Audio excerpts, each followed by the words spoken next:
नमस्कार दोस्तों, स्वागत है आपका हमारे यूट्यूब चैनल पर। दोस्तों, आज इस वीडियो में हम Kumaon university BEd entrance exam 2023 का आर्ट्स ग्रुप का पेपर सॉल्व करेंगे। अगर मैं क्वेश्चन पेपर के लेवल की बात करूं तो ये पेपर इजी टू मॉडरेट है और वैसे ज़्यादातर क्वेश्चन जो इसके हैं वो मॉडरेट लेवल के हैं। पेपर अच्छा पूछा गया है, बहुत सरल भी नहीं है, बहुत टफ भी नहीं है, ठीक है, मीडियम मान लीजिए इस पेपर को। तो चलिए दोस्तों, आज की वीडियो को हम शुरू करते हैं। देखिए, इसमें जो पहला क्वेश्चन है वो है राष्ट्रवाद की पहली स्पष्ट अभिव्यक्ति किस वर्ष फ्रांसीसी क्रांति के साथ हुई। तो ये बहुत अच्छा क्वेश्चन है, सभी को आता होगा 1789 में, ठीक है। ऑप्शन डी इसका सही आंसर होगा। अगला क्वेश्चन है जापान की सबसे प्राचीन पुस्तक डायमंड सूत्र के प्रकाशित होने का वर्ष क्या है। ये एनसीईआरटी का क्वेश्चन है, ठीक है, 10th क्लास में है ये क्वेश्चन।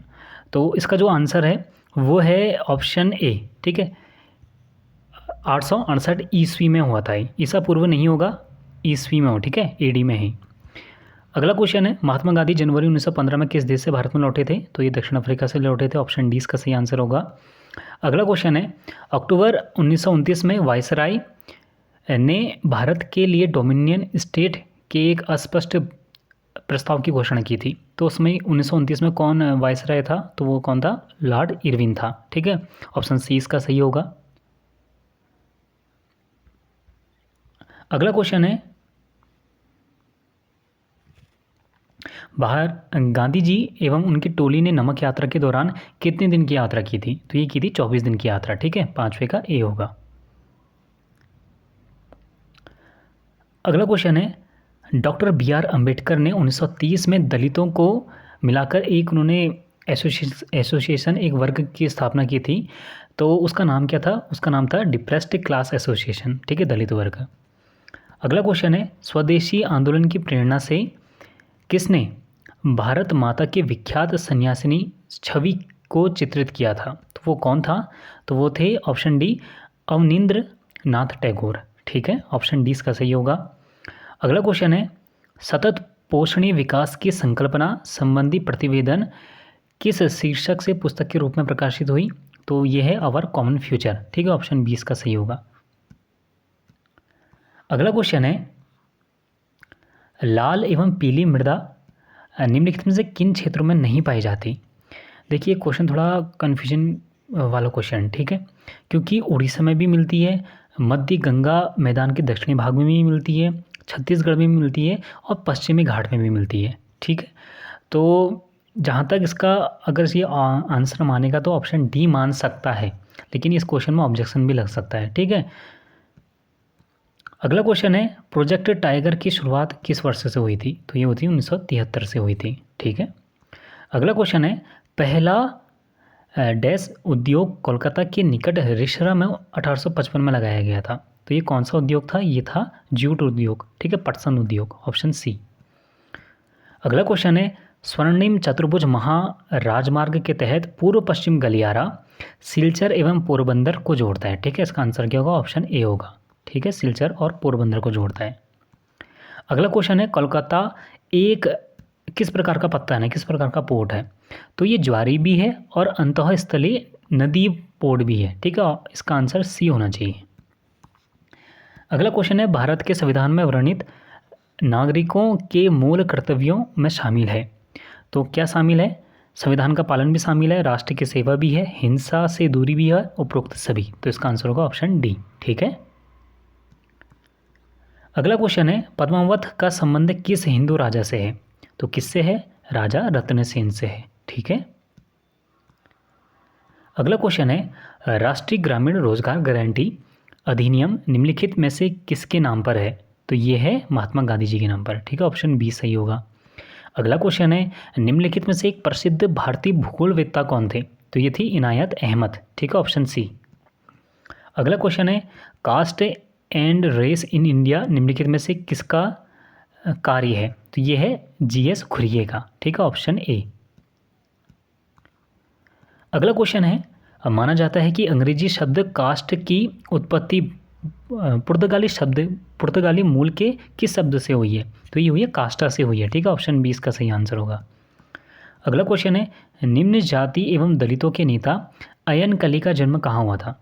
तो ये हुआ था केरल में, ठीक है, ऑप्शन डी इसका सही होगा। अगला क्वेश्चन है प्रथम कर्नाटक युद्ध की अवधि क्या थी? तो ये हुआ था आपका 46 से ये हुआ था 46 से 48, ठीक है, ऑप्शन ए। देखिए अगला क्वेश्चन है सूरत की संधि किस वर्ष में की गई थी? ये हुई थी 1775 में, ठीक है, मराठा और अंग्रेजों के बीच में हुई थी।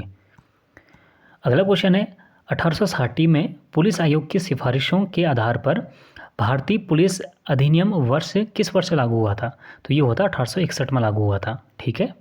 अगला क्वेश्चन है जून 1943 में सुभाष चंद्र बोस डैश के रूप में जापानी प्रधानमंत्री टोजो से टोक्यो में मिले थे, तो किस नाम से मिले थे?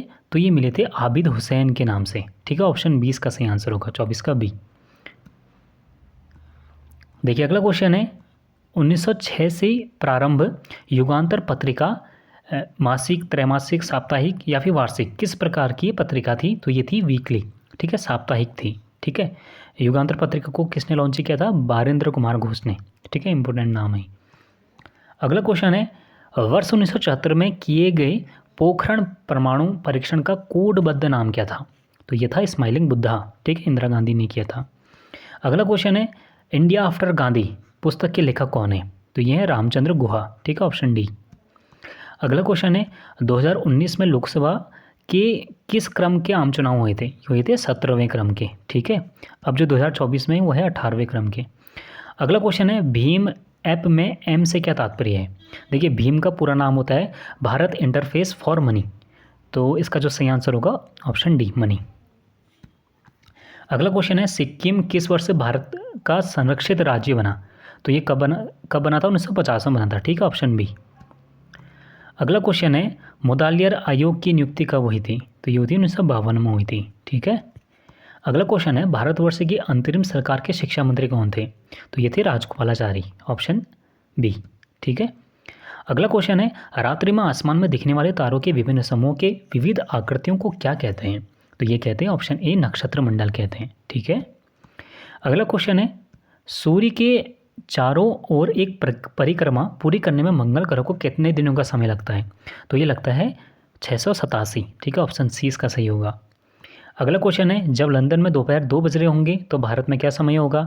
5.5 घंटा आगे होता है, तो लगभग कितना टाइम हो रहा होगा? शाम के 7:30 बज रहे होंगे, ठीक है। अगला क्वेश्चन है 21 मार्च व 23 सितंबर को पृथ्वी का दिन एवं रात, पृथ्वी पर दिन और रात बराबर होते हैं, जिसे क्या कहा जाता है? इसे कहते हैं विषुव कहते हैं, ठीक है। अगला क्वेश्चन है लक्षद्वीप समूह किस सागर में स्थित है? तो यह है अरब सागर में। अगला क्वेश्चन है 1869 में स्वेज नहर के खुलने से भारत और यूरोप के बीच लगभग कितने किलोमीटर की दूरी कम हुई थी? तो ये होती है 7000 किलोमीटर की दूरी कम हुई थी, ठीक है। अगला क्वेश्चन है देश के प्राकृतिक संसाधनों, पर्यावरण एवं सतत विकास में इनकी भूमिका के प्रति विद्यार्थियों को जागरूक करने हेतु मानचित्र आधारित अधिगम पोर्टल निम्न में से कौन सा है? तो यह है स्कूल भुवन, ठीक है, ऑप्शन 20 का सही आंसर है। अगला क्वेश्चन है गंगा का मैदान किन 2 नदियों के बीच में स्थित है? तो यह है घग्गर और तीस्ता नदी के बीच में, ठीक है, ऑप्शन ए सही होगा इसका।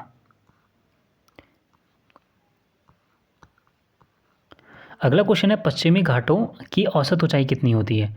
तो ये होती है 900 से 1600 मीटर के बीच, ठीक है, ऑप्शन सी। अगला क्वेश्चन है किस नदी को दक्षिण गंगा के नाम से जाना जाता है? तो ये जाना जाता है गोदावरी नदी को, ठीक है। अगला क्वेश्चन है वर्ष 1972 में स्टॉकहोम में संयुक्त राष्ट्र की सभा किस मुद्दे को लेकर हुई थी? तो ये हुई थी पर्यावरण को लेकर, ठीक है। अगला क्वेश्चन है भारत में वर्ल्ड वाइल्ड लाइफ फंड की स्थापना कब हुई थी? तो ये हुई थी 1861 में, ठीक है, 1961। अगला क्वेश्चन है भारतीय केंद्रीय प्रदूषण नियंत्रण बोर्ड का मुख्यालय कहाँ है? तो यह नई दिल्ली में, ठीक है। अगला क्वेश्चन है भारतीय संविधान का 42वां संशोधन कब अधिनियमित किया गया था? तो ये किया गया था 1976 में, ठीक है। अगला क्वेश्चन है अनुच्छेद 58 किससे संबंधित है? देखिए अनुच्छेद 58 में बताया गया है कि राष्ट्रपति बनने के लिए कितनी उम्र होनी चाहिए, तो किससे संबंधित होगा? ऑप्शन ए राष्ट्रपति के पद से।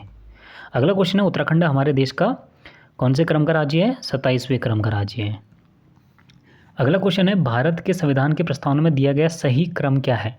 तो यह है ऑप्शन सी, प्रभुत्व संपन्न समाजवादी पंथ निरपेक्ष एवं लोकतंत्रात्मक गणराज्य। ठीक है। अगला क्वेश्चन है और लास्ट क्वेश्चन है आज का, एक ऐसे समाज की दूरदर्शिता जो इतना आदर्श है कि उसका साकार होना ही असंभव है, तो उसे क्या कहते हैं? उसे कहते हैं यूटोपिया, कल्पनादर्श। ठीक है, ऑप्शन 20 का सही आंसर होगा। तो दोस्तों ये थे आर्ट्स स्ट्रीम के 50 क्वेश्चन। पेपर अच्छा पूछा गया है, आशा करता हूँ कि पेपर आपका अच्छा गया होगा। और डिस्क्रिप्शन बॉक्स में मैंने टेलीग्राम ग्रुप और व्हाट्सएप ग्रुप का लिंक दिया हुआ है, आप हमारे ग्रुप्स को भी ज्वाइन कर सकते हैं। तो चलिए दोस्तों, आज के लिए बस इतना ही। मिलते हैं अगली वीडियो में। हमसे जुड़ने के लिए थैंक यू सो मच।